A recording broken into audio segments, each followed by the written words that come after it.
to the talk. So we're going to be talking about TLS, and a bunch of the stuff that we're talking, it's from a previous talk we did at OWASP.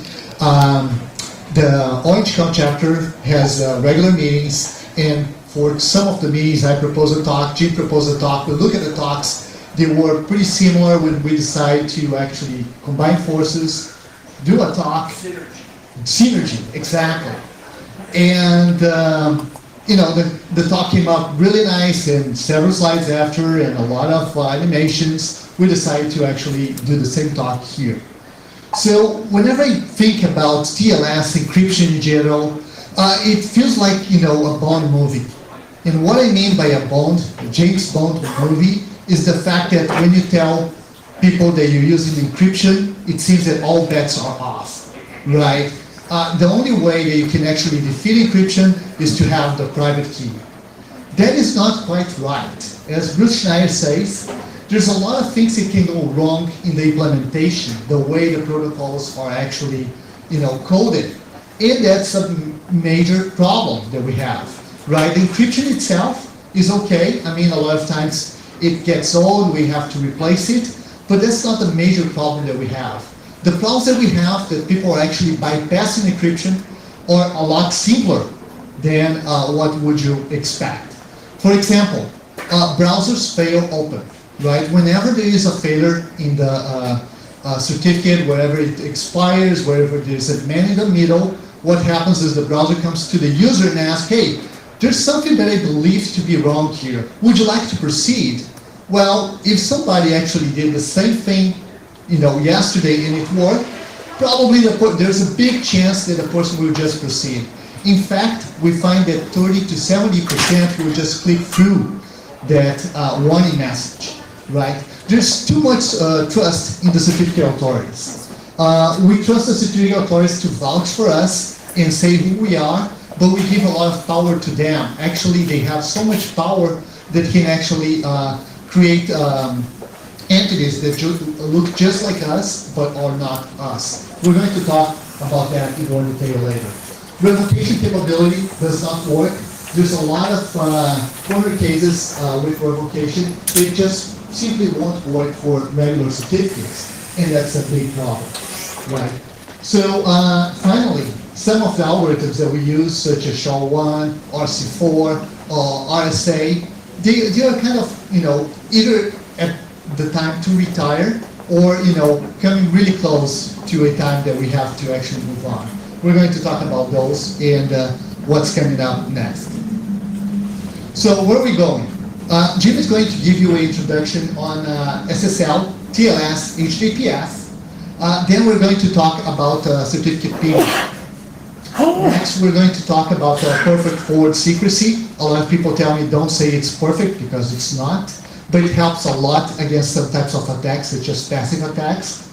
We're going to talk about strict transport security, which is a really cool header that you can use in your web applications, which can help a lot to defend against some of the DNS trickery that people does out there. And we're going to talk about recrypto. And finally, if time allows, we're going to talk about certificate revocation, the CRL and OCSP, the sampling certification. Okay, clicker. So, secure sockets layer, SSL, TLS, HTTPS. So, in a nutshell, SSL stands for Secure Sockets Layer, named by Netscape in the 90s. And so TLS stands for Transport Layer Security. It's just a new name for SSL. But if you actually look at the headers for TLS 1.0, or look at some of the metadata within the actual request itself, TLS identifies itself as SSL 3.1.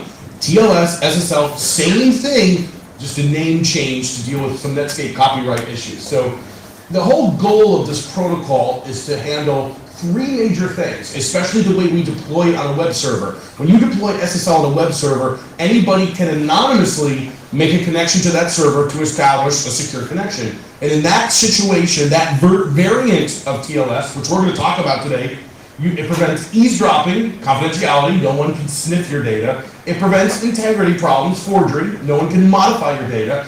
And it also provides authenticity. You know you're visiting the right server by the virtue of the certificate authority system, which is a big pile of crap. All right, so did I just say that? I apologize. All right, which I really think it is. It's been abused. We're going to look at abuse cases. If you're using TLS with mutual authentication, where you have certificates for the users and the server, it's also going to provide authentication as a fourth benefit. We're not going to focus on that. Not a lot of people deploy it that way. We're going to focus on the TLS that we see in a normal web server. So we get those three major benefits when we do it that way. So again, confidentiality, the spy can't view the data.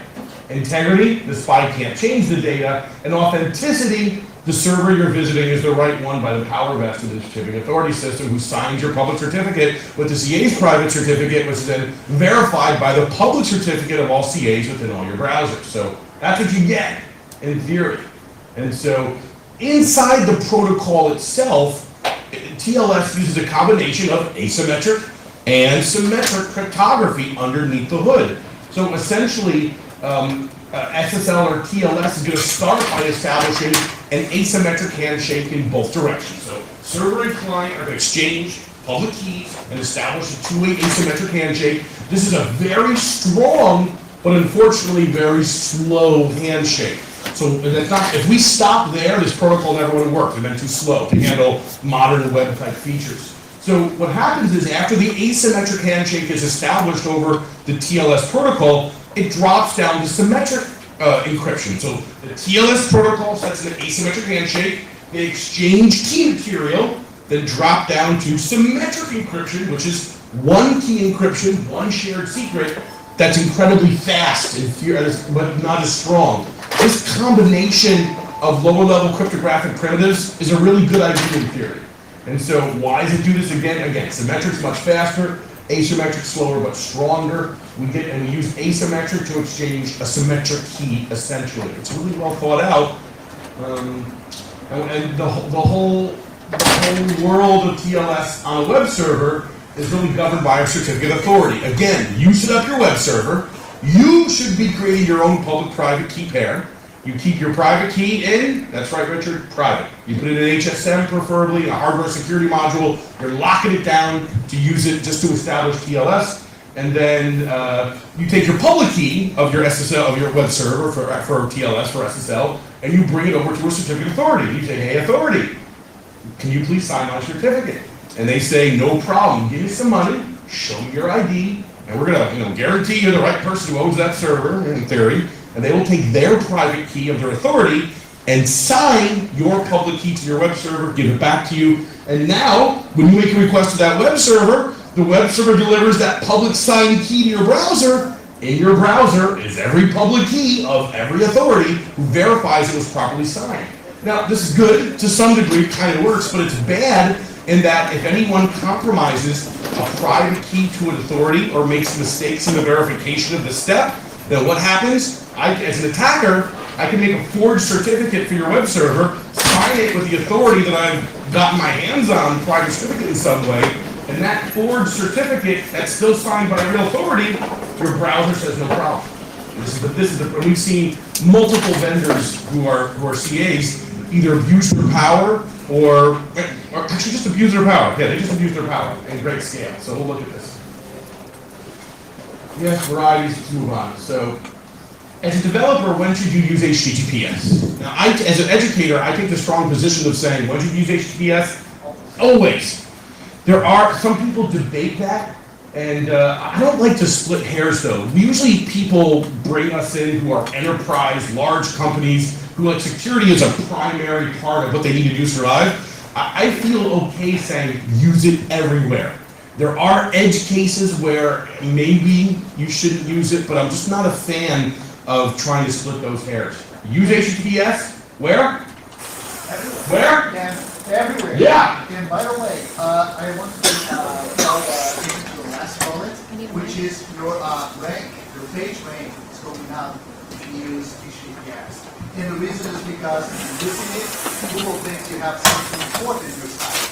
So, sometimes security odds with speed and so on. It's not with popularity. And it's just not, again, PageRank matters to the e-commerce world in a very big way. It's the heart of how they survive in a lot of ways, right? And so, it's not just a matter of supporting HTTPS, it's supporting it well. So if you're using HTTPS with old broken algorithms and older versions of protocol, you're gonna get downranked actually. So how do you tell if you're doing SSL correctly? I'll point to 3 references. So first we have the Mozilla server-side TLS configuration recommendations. This is amazing because it breaks down the actual support for browsers in 3 tiers. I want to support everybody. I want to support just semi-modern browsers or just super new browsers. So depending on what your goal is, there's many different specific configuration options for a variety of different open source servers. This is the best guide out there by far for your own configuration. OSAP is done by OWASP Germany. This is the most detailed analysis tool I've seen from the SSL expert who wants to break down the protocol. And I hate to mention a non-commercial, a non-open source vendor, but this is a free service. It's so far ahead of any other service. It's the work of Ivan Ristic that lets you put in one of your public web servers, and it does a very detailed analysis of how good your SSL TLS configuration is. And this service is so far ahead of everybody else who does it. This has become the de facto standard in SSL analysis. I highly recommend you use it. And so, This was first seen at AppSec 2010. exactly. It's amazing, and it's like when something new happens in the world of TLS, like Poodle. Yes. Like SSL Labs is updated the next day. Ivan doesn't sleep. I'm pretty sure there's a machine or so. Keep going. So let's go back to the basics for a second though. Getting TLS right. We want to make sure the OS of your servers is patched up. So my question to you is, if you're using Apache 1.3, what the fuck are you doing? Stop what you're doing, leave right now, and go update your server to Apache like 2.2 or 2.4. You'll get, excuse me, OpenSSL will automatically be updated, and it will solve a lot of problems, just by virtue of using an actually up-to-date and non-owned server. So, sorry to be a little sensational like there. It's not really my personality to go out there like that, but this is once I'll do it. All right, so let's look at the different versions of the protocol here. So SSL 1 and 2 is just broken, don't use it. SSL 3, we've known it's got a problem for a long time, but the Poodle class of attacks came out recently and put the nail in the coffin. There's no reason to support SSL 3 from a security point of view. It's completely broken. TLS 1's okay, TLS 1.1 is okay, but we look at for really righteous configuration, we want to be supporting 1, 2, and all the other goodness that we'll talk about in a few minutes. Things developers do wrong is essentially, we can sum up this whole list by saying not using TLS everywhere. And so what I see a lot of architectures do, especially highly hit e-commerce servers, they'll do TLS between the browser and the load balancer, and everything from the load balancer deep in the network is all plain text for performance reasons. And we've seen lots of major breaches where we've had malware inside the network in some way that's listing in on plain text connections. It's game over. So to abide by the spirit of PCI, you should be encrypting a credit card anytime you transfer it and anytime you store it. And that's everywhere across the tier of your multi-tiered web architecture. And just to be snarky, another thing what goes wrong, trusting the CA system. You can't do it anymore. So we want to look at certificate pinning, which Cassio will talk about in detail, to detect when the CA system goes bad, which has been frequent and real high visible. And again, using old servers, and this is basic stuff, but it still pops up on a regular basis. So go. So one of the biggest fails we've seen is, again, I'm talking about vendors. I'll give you both sides. So Trustwave. So back in February 2012. Trustwave was selling a digital protection service where they took they are a CA as well. They took the private certificate of their CA, put it in a hardware security module, and then sold it as a data protection system. That's the man in the middle back in this era. Anybody who hits your network, even your people using your guest network, people using, and anyone who's on that network now, they can man in the middle of them, see the TLS connection, intercept it, issue a fake certificate signed by a real CA, because Trustwave was a CA, and man in the middle every connection in TLS. This is hardcore. I mean, this is abusing your role as a CA. Now, to Trustwave's credit, they admitted their mistake. They went public that they did this. They revoked that certificate, which isn't debatable, but then they said they'll never do it again. that we admit that this was an error in judgment in our part, even though we made millions of dollars doing it. Sorry about that.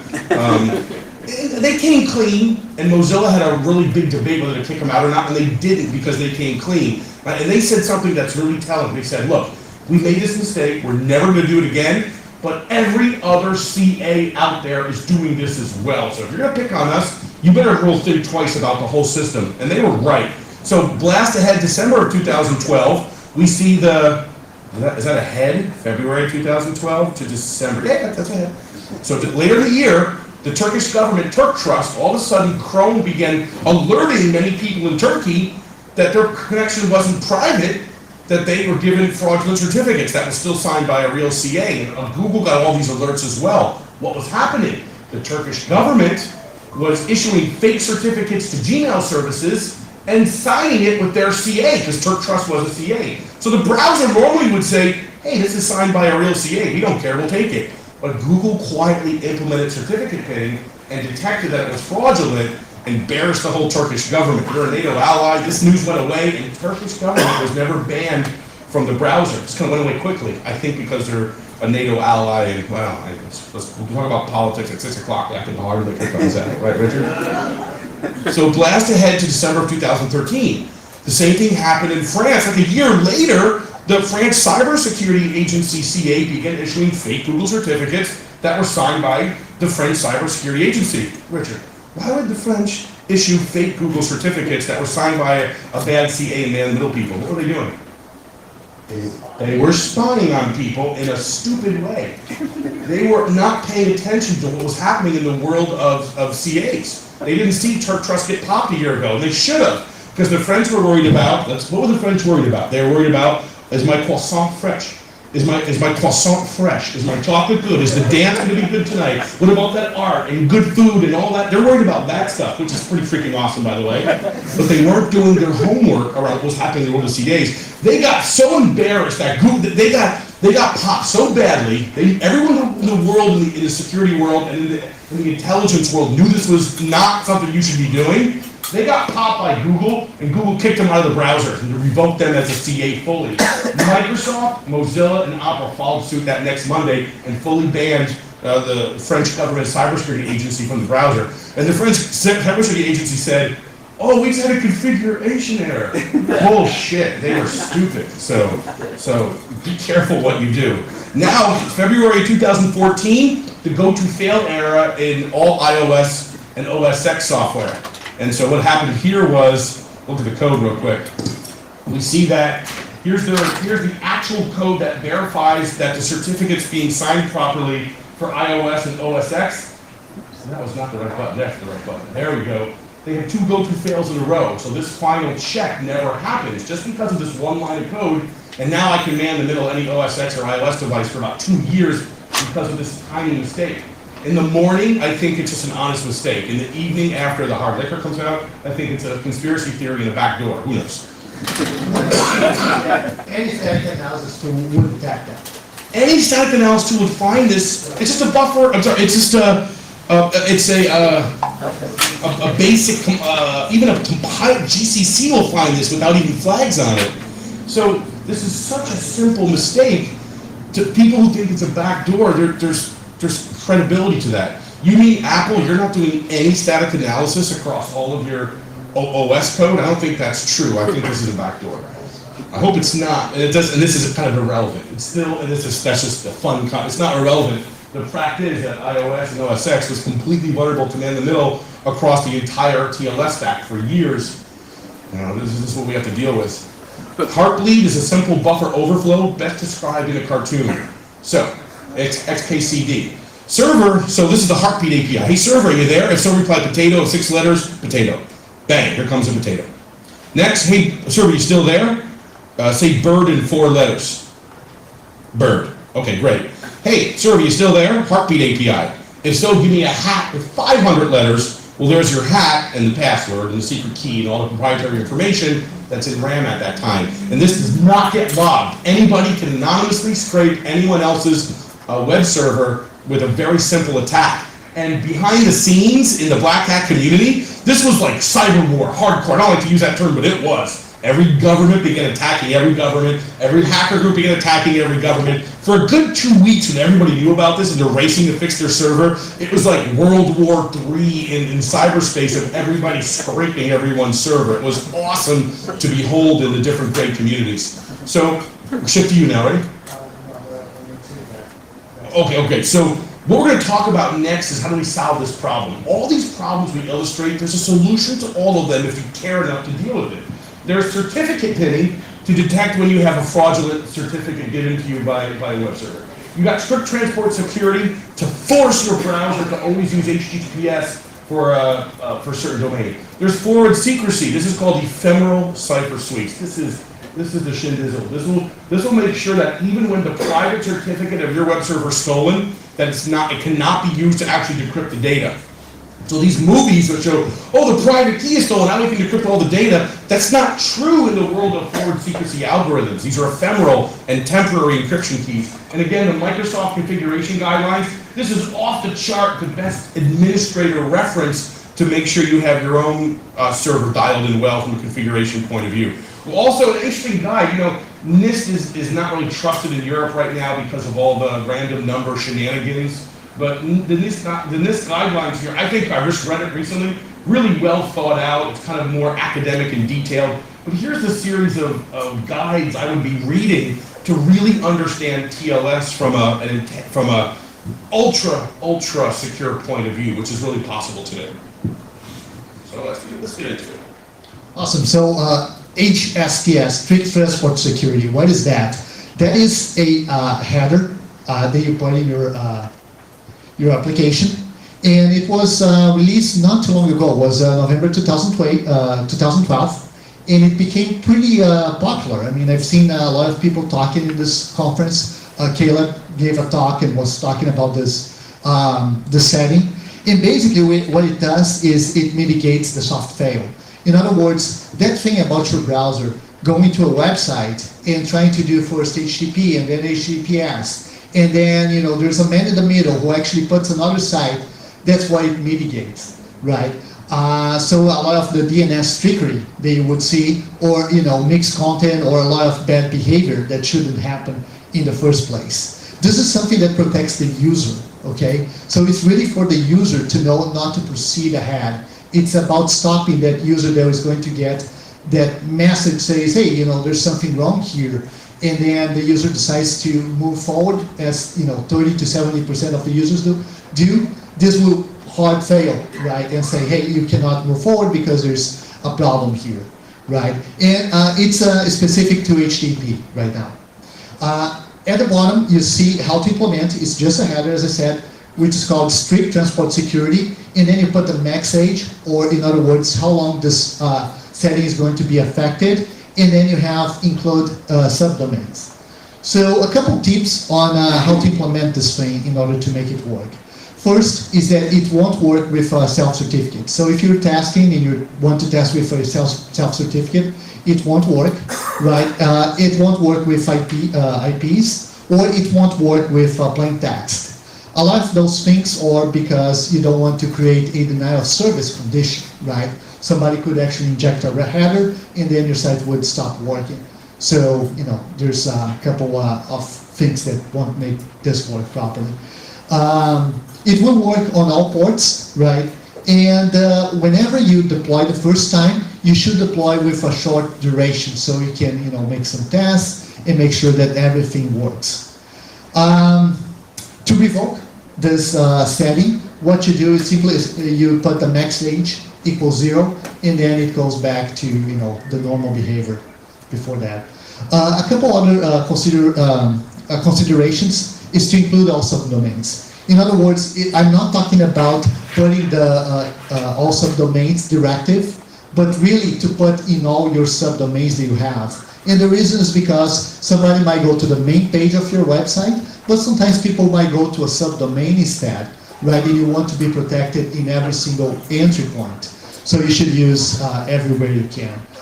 There's some good news, which is you can use this in your HTTP header, or you can actually preload this in the browsers. So in the next couple of slides, you're going to see some data on how to preload this setting in the browser for Firefox and Chrome. One of the things about this preloading is that you have to at least set the max age to a certain number. I think it's 8 weeks. 18 weeks, thanks. 18 weeks because you really want to make it long enough for them to put in the browser. There are a couple problems with this. One of the potential attacks here is, okay, so you have this max age, but if there's a man in the middle and the person can actually control the NTP, the network time protocol, the person could actually set you in the future and make the setting expire, and then you're back to the HTTP first, attempt to the site, and then the HTTPS and so on. Most browsers are already supporting this, so it's pretty widely deployed. You see that a lot of sites such as Google and others are actually using. Internet Explorer already committed, so IE 12 should have it. And as I mentioned, here's how you do to preload things to the browsers. So the next topic I want to talk about is certificate pinning. So Jim already mentioned certificate pinning, which is a way to actually make sure that if somebody actually fakes a certificate, but is actually vouched by a valid CA, so we're talking about the nation-state type of attack, you can actually say, well, this is not the certificate that I'm looking for, I'm not going to allow the communication to move on. There are several ways that you can do this. Here's one of the ways that you can actually pin the headers. And here's how it works in big pictures. So basically, you have several certificate authorities out here, right? There are like hundreds of certificate authorities. Certificate authorities are the ones who actually provide you the certificate that you use in your website. What you have to do in order to use a certificate is you have to prove you are who you claim you are. There are a number of ways that you can do. The cheap certificates, for example, you just send an email, right? Request certificate. They will send you the data back to the admin at that domain, right? And from there you can get your certificate. Once you get the certificate installed and use it, right? But if you want to get a certificate for a domain that you don't own, let's say I want to get for google.com, I cannot get that from a CA, technically. So the only way that I could actually fake one is actually if I go and I do a self-signed certificate that says, hey, I am Google says I. So the way it's going to work is whenever somebody actually does a request to a website, they get a certificate, they go get the certificate store, and then they compare the certificate, see if the certificate is vouched by a valid certificate authority that is actually in the certificate store, right? And if it is valid, they proceed and everything is good. If the same thing happens with somebody who is actually saying, hey, I'm Google, right, and I have a self-signed certificate, you're going to have a warning in the browser that won't allow you to go and move forward. This all looks good. However, there are some problems here. One is that if any certificate authority gets breached, is actually a problem for you. This is kind of funny because I used to look at the newspaper and see a lot of certificate authorities being breached, and I would say, well, good thing that I got a responsible one, one that does the job that they should do in order to secure things. But the problem is that any certificate authority could actually create certificates on your behalf. And that's a big problem, an entire flaw on the way this thing was designed. So how can we actually protect ourselves from all this, over 100 certificate authorities that are out there? They could be breached, they may be up to no good, as Jim said, right? Let me show you how this would work first with a forged certificate once the certificate authority decides to cooperate with that.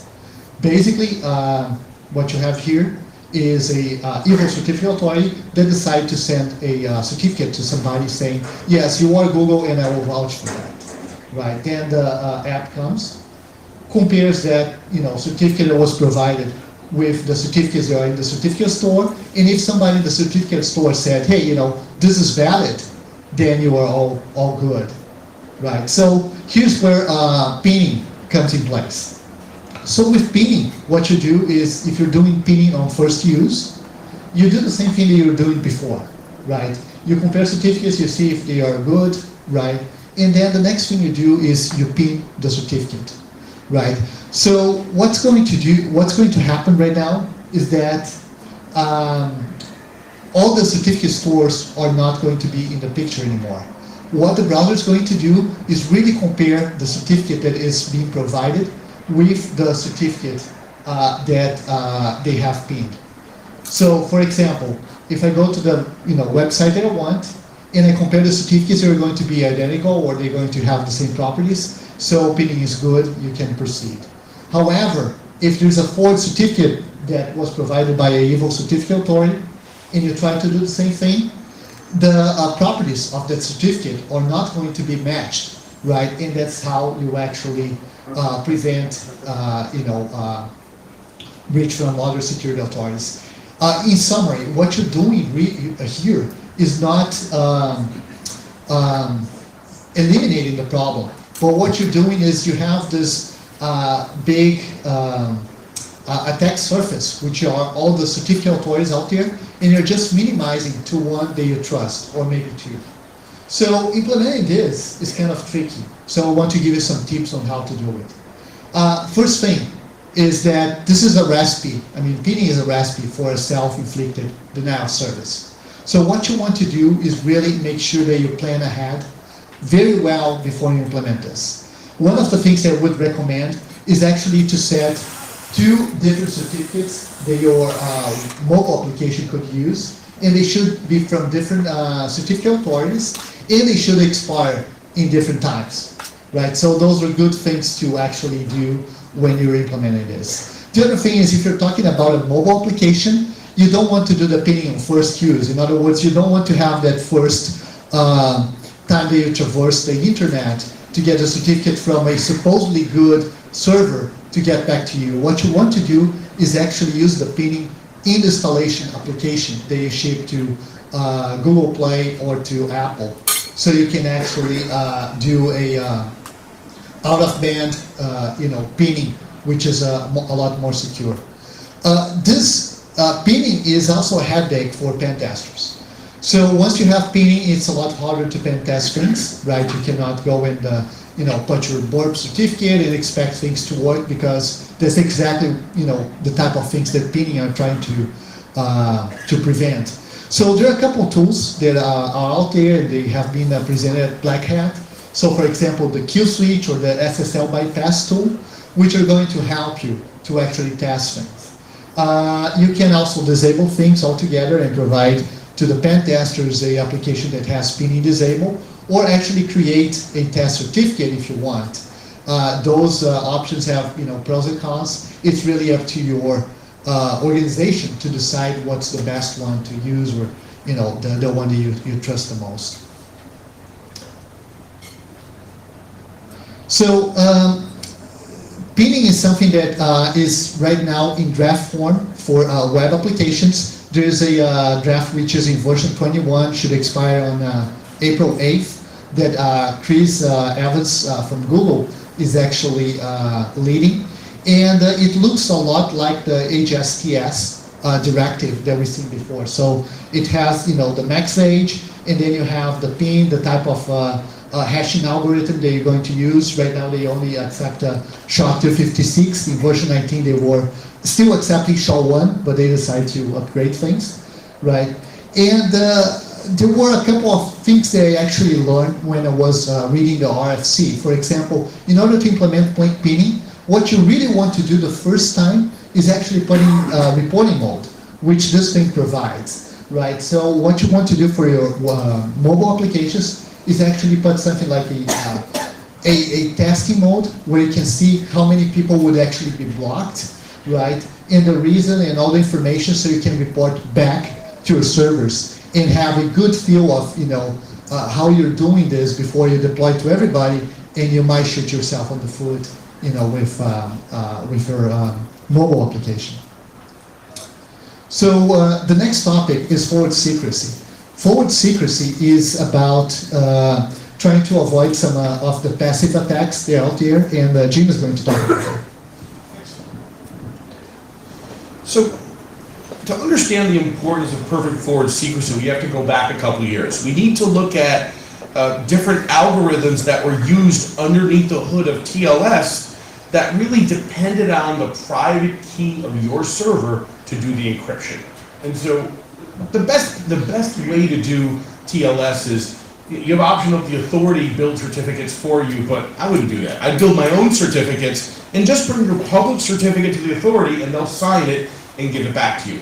And then rock and roll. Older algorithms underneath the TLS protocol, when they negotiate which algorithm they're going to use to do the encryption, that symmetric encryption is that key used to the encryption is derived from the private key on your server. So if you're like a highly resource threat agent, like nation state level combatants, and they see you doing TLS and they want to get to your plain text, first of all, they'll just drop malware on your machine and you're good to go. Now, if they can't do that and they're just really trying to take data from the network, what they'll do is they'll record that data and put it in big storage. It may take them years to crack the key. They'll record, maybe crack the key after a couple of years, and then any TLS connection or SSL connection made by that server is now reversible. That's a big problem. Enter perfect forward secrecy or forward secrecy, otherwise known as ephemeral cipher suites, temporary cipher suites. So if you use older ciphers, when I steal the key, I can decrypt everything. So perfect forward secrecy says that a client and server in a conversation or peers in a conversation, they negotiate secrets through a temporary key exchange that has nothing to do with the keys on your server. It's just temporary for that connection. And sometimes they change rapidly as well. So perfect forward secrecy, when a highly resourced threat agent records the ciphertext traffic, it doesn't help them ever get to your plain text. Right? Let's look at this animation one more time. All right. So with PFS, again, recording the ciphertext is not going to help. It's not derived from the actual private key. So what does this look like? So these are different. Remember, TLS is a combination of asymmetric crypto and symmetric crypto. We have the asymmetric part of the handshake. This is ephemeral Diffie-Hellman. That's a key exchange algorithm. It's asymmetric crypto. And once they agree upon the key, they fall back to AES lost hammer mode, which is really good AES with integrity built in. This is one of the best ciphers out there right now for really good security.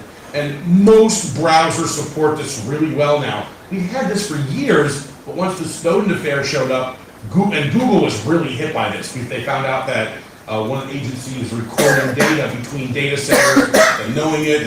In theory, they got really upset. And they rapidly rushed to support these. So TLS has been broken for a decade. In the last year or two, all these little things have been rushing into the standard, and it's now widely supported across the web application infrastructure, web application ecosystem. These are older versions of TLS ciphers that are just old school RSA with AES, and so there's nothing ephemeral about it. If I get to your private key, I can crack all the data that you ever made with that suite, with that server. Cool. Right? And it's easy to support this. It's just a configuration switch on your web server. And all modern up-to-date browsers support this well now. It's the problem we're trying to support XP, on Service Pack 3. This is where these algorithms are not supported. But if you're using XP and you're really depending on, if you're using XP and IE6 and you're really depending upon that, you got a big problem. Awesome. So in the last slide, Jim was showing the cipher suites. Right, and those are big strings that a lot of time confuse a lot of people because they are not very uniform. Let's break it down. So yeah, let's break it down, right? So here's one of the strings that you can use, right? So what it does is the first part here, you have the key exchange, right? So here you have the ephemeral Diffie-Hellman, the elliptic curve algorithm, which is the key exchange. Most of the times, what people are using today is the RSA. So here in the bottom, you see actually a table, right, with the most popular algorithms, right? And then a star where it's popular, and the arrow pointing down where it should be phased out. The bad news is that a lot of the algorithms that are popular should be phased out right now. And that's exactly what I want to talk about in this next slides that I have. Couple other things that you see. RSA, there's RSA for key exchange and for authentication as well. So it's used in different ways. So when we talk about forward secrecy, we're really talking about key exchange here, right? Not authentication. There's the asymmetric algorithm here, and then there's actually the symmetric algorithm with the length, the node that Jim just talked about, and the key exchange. And then in the second line, you see the same thing, but because you use different modes, you see somewhere saying Mac and the other one. There's a note about this. I think it's interesting.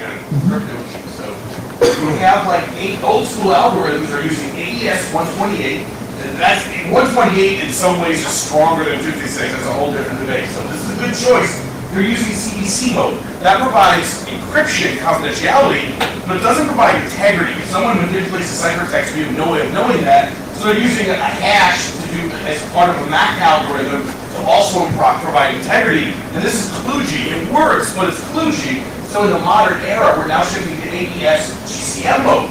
I believe it's pronounced lost counter mode, which is one of the first generations of AES algorithms that provide confidentiality, can't get the data, but it's also integrity, whereas the MAC process is built in, so if someone tries to mess with your ciphertext, you're going to know about it right away, and it's built into a standard algorithm instead of doing it in a kludgy way. So this is right on a lot of levels. This wasn't available to us until very recently. And by the way, GCM is the way to go. CBC has a lot of problems, and I'm just saying because it's not in the table below, but because of CBC, we had Poodle, we have Beast, we had a lot of issues in the past, so definitely something that is also phasing out that we used to be very popular, right? So moving on. So what are the things that you should avoid, the things that you should move away? The first one is actually SHA-1.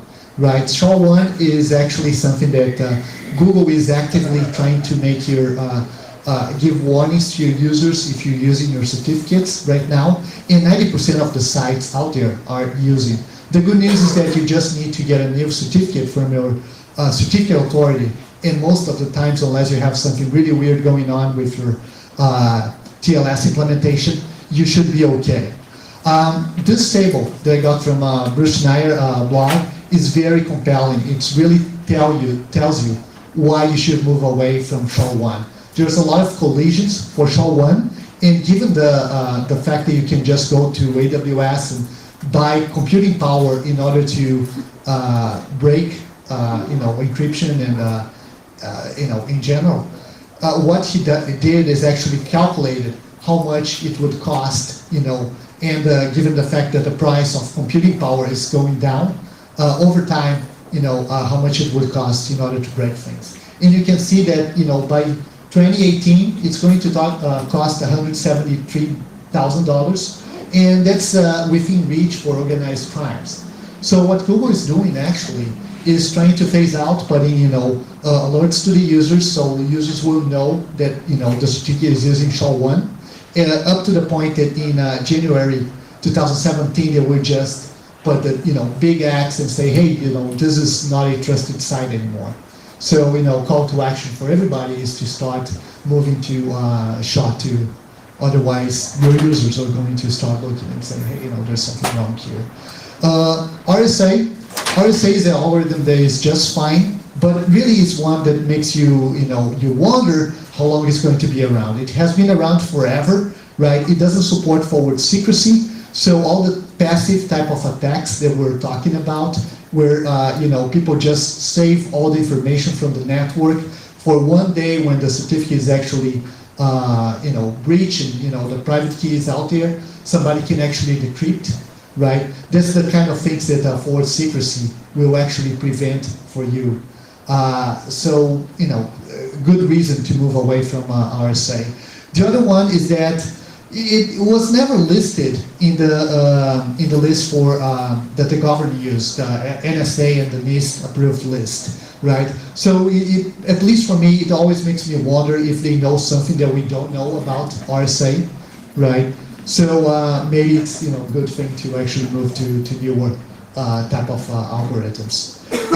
Jim was saying the size of the key and whether the algorithms is symmetric or asymmetric. And you can see here that the size of the keys for algorithms such as RSA, right, that don't rely on the elliptic curve, grow exponentially, while the other ones that rely on ECC or elliptic curve, they don't grow as much, right? So the entire idea, the entire conception of RSA is also something that people should, wonder about whether it's a good thing. The last part of the talk is about certificate revocation, and let just me check time. Okay, so certificate revocation is something that really doesn't work too well, right? There are a couple of problems with it. One is that in order to get the propagation and the servers to actually update things, it can take up to 10 days. The browsers, even if things work well, the browser will still fail open. There's that soft fail policy, which we leave the ultimate decision of whether to proceed or not to the users, right? And you have different types of ways you can revoke certificates. One of them is the certificate revocation list, CRL, and there's OCP.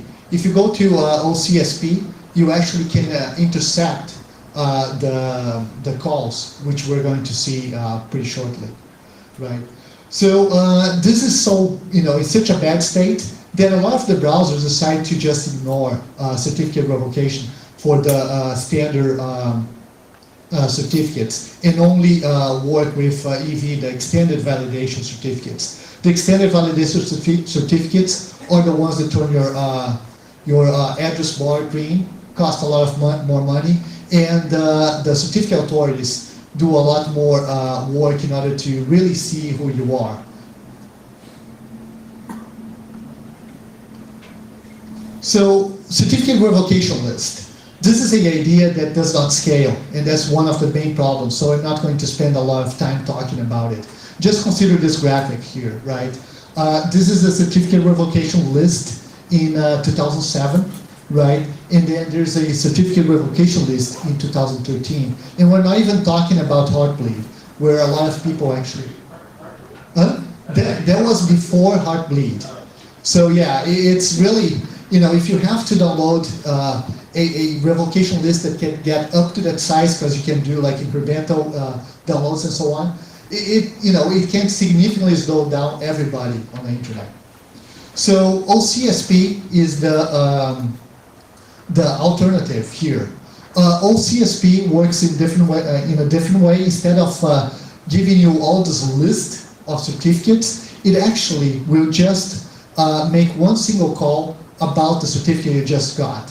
So here you got a certificate, you went to a web server, you got the certificate for that web server, then you go to the OCSP responder, which is can be a separate entity than the certificate authority, right? And then you go to the OCSP responder, and using port 80, the machine asks, okay, is this a certificate I can trust? And then using port 80, the OCSP responder actually says yeah, and then it signs the message. Just one big problem here, which is privacy, right? If all this communication is being done on port 80, everyone is seeing what kind of website you're going to, and this is something that you might not want to happen. So that was one of the problems with the OCSP. There's another one, which is the man-in-the-middle type of attack. If you get the server, the certificate, and then you try to go to the OCSP and there's a man in the middle, actually there's a possibility that this man in the middle can actually replay the message saying, hey, the certificate is just fine. Which is kind of funny because they just said that message is actually signed. And in the past, that message used to have a nonce, but then in order to scale, they started making files and putting CDNs, and then they took out the nonce, and then, replay attack happens. So that's one of the attacks that is possible. Lastly, as we mentioned before, if the application wants to go to the OCSP responder, and then this message is actually dropped in the network, the browser will fail open. So you also have a problem right there. So the solution here is something called OCSP statement. And it solves some of the problems, such as the privacy. What you do now is, instead of you going to the OCSP responder, the website that owns the certificate is the one who goes. And then it gets the response and actually staples with the certificate. So all you have to do if the website supports OCSP stapling is to go to the website and you're going to get both. So there's no privacy problem because you're just going to one website, right, and solves a lot of the other problems that we've seen. So, conclusion. So we talk about several of the problems that we have with TLS today and some of the solutions. So really what we want to do here is a call for action, right? There are a couple of things that should be implemented. Number one is about HSTS. It's super easy to implement, to put this header, right? And as Caleb actually talked yesterday, it's probably one of the best ROIs that you can have in order to combat a lot of the DNS trickery in man-in-the-middle type of attacks that are out there. And just a note on this, here's the main flaw of HSTS. It's not the flaw of HSTS, it's just the reality. When someone opens up a browser and they go to hit your site, they're usually going to type in yoursite.com. So the first hit is over HTTP. Then you get a redirect, then you redirect to TLS, then you get strict transport security. What's wrong with that? The first connection is HTTP, and if the attacker is an observer, it's too late, they own you. So, to really do HSTS right, and only about 1,200 sites do this today, you have to go to Chrome, first deliver HSTS headers and get it right, and go to the Chromium project like we specified, and register your site to get preloaded in the browser. Now, you have strict transport security, so when someone downloads a brand new browser, they type in yoursite.com, it's preloaded, so the first hits get switched, the first hits TLS, then the strict transport security headers come down, and then you're strictly locked to HSTS for that many seconds. Now you never have an HTTP connection as part of that handshake. Only about 1,000 sites do this, but if you really want to get this right, that's what you have to do. And strict transport security is the protocol that drives that capability. Yes. Fair? Yep.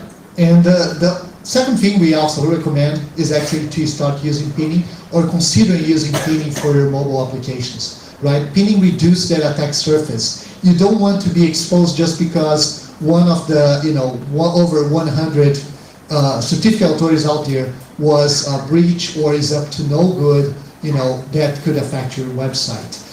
As I mentioned, pinning is in a draft format right now for a RFC for web applications as well, and we expect that to move forward. It's available in the experimental headers, which work pretty well. They're available in Firefox and in Chrome today. So if you're like an organization where you're forcing users to use a certain browser on your intranet, man, you can be doing web-based pinning reliably for internet applications where you control the browser today, and that's a big deal. And we'll see that more available on the internet as time goes on. Yep.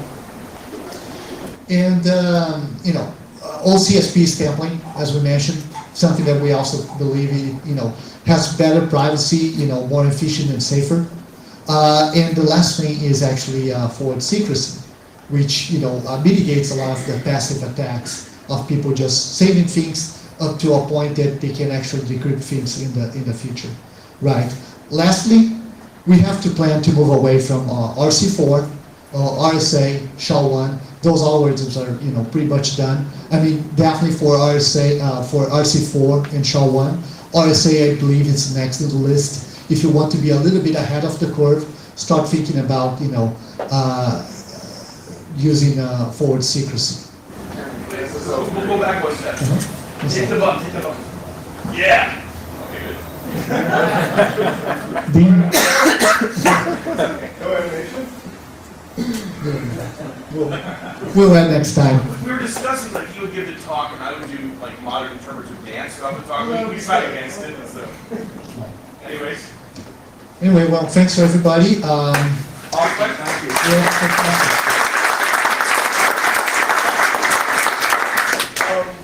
Did you know that Gogo just got picked, had a certificate also amazing? One more time, who? Gogo, the internet, in-flight internet access. Oh, I saw that.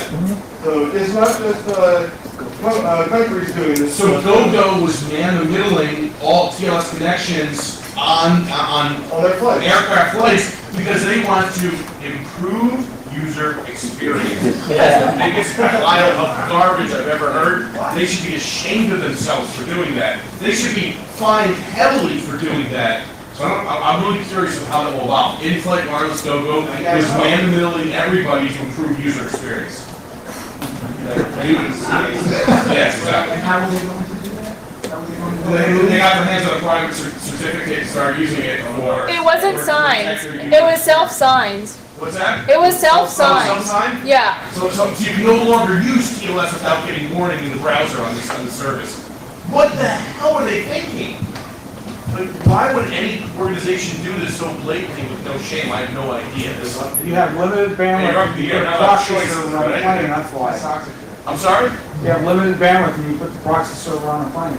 I mean, You don't do that over TLS though. You just don't do that. that's what, You're I'll tell you, that's why we privacy did of all it. of your customers it makes no sense for any kind of reason. Maybe it's like the Chinese use self-signed certs rather than using SSL certs, because that way people know if they click through, they're under surveillance, not using. Well, back to GoGo, that's like violating the privacy of your most critical apps as a service.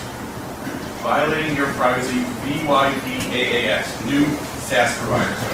I don't buy the arguments. Daniel, is it, or who was that? oh, I'll leave.